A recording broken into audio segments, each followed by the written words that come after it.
Hello everyone, रायशास kitchen में आप सभी का स्वागत है दोस्तों। तो आज मैं बना रही हूँ टेस्टी मैसूर बोंडा, वो भी बिना मैदे के। तो यहाँ पर मैंने मैदे के बदले यूज़ किया है गेहूं का आटा, और आप भी ज़रूर ट्राई करना दोस्तों। बहुत ही टेस्टी और यमी ब्रेकफास्ट रेसिपी है। तो चलिए इसे बना लेते हैं फटाफट से।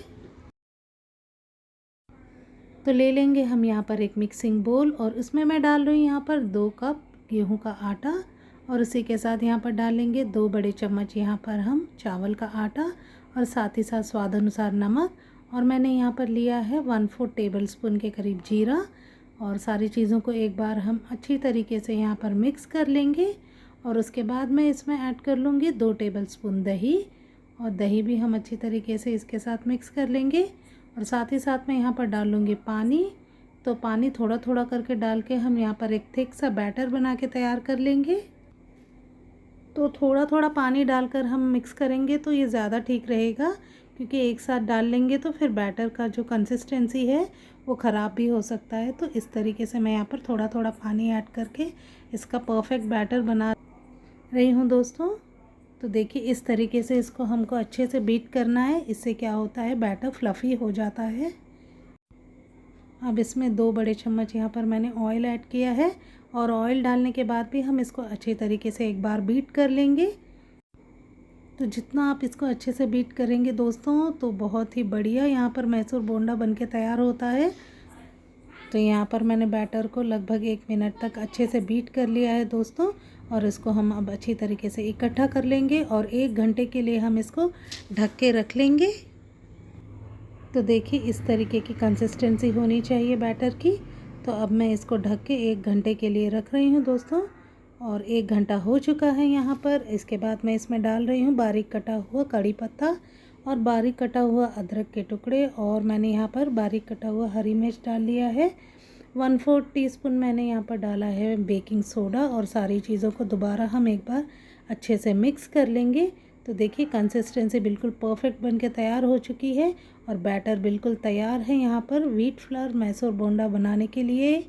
तो देखिए तेल गरम हो चुका है, और यहाँ पर मैं इसमें ड्रॉप कर दे रही हूँ इस तरीके से। बहुत ही टेस्टी और यमी और बिल्कुल गोल गोल मैसूर बोंडा बनके तैयार हुए थे दोस्तों, और एक भी नहीं बचा था। आप भी ज़रूर इस तरह से रेसिपी ट्राई करना। बहुत ही यमी टेस्टी, और मैदा खाने का गिल्ट भी नहीं रहेगा। तो देखिए यहाँ पर धीरे धीरे हम इस तरीके से इसको गोल्डन कलर आने तक अच्छी तरीके से फ्राई कर लेंगे। तो मीडियम फ्लेम में हम इसको फ्राई कर लेंगे। तो देखिए कलर बिल्कुल परफेक्ट आ चुका है। इस टाइम पे हम इसको निकाल लेंगे। तो मैसूर बोंडा क्रिस्पी ऊपर से और अंदर से स्पॉन्जी और सॉफ्ट बन के तैयार हो चुके हैं। तो सारे हम इसी तरीके से बना के तैयार कर लेंगे दोस्तों। तो यहाँ पर मैंने निकाल लिया है फर्स्ट बैच, और दोबारा से जो बचा हुआ बैटर है उसे भी मैं इस तरीके से ड्रॉप कर लूँगी। तो छोटा अमाउंट में हम यहाँ पर बैटर लेंगे और इस तरीके से ड्रॉप कर लेंगे। तो बहुत ही क्यूट और प्यारे प्यारे दिखने वाले ये हमारे व्हीट फ्लावर मैसूर बोंडा बनके तैयार हो जाएंगे।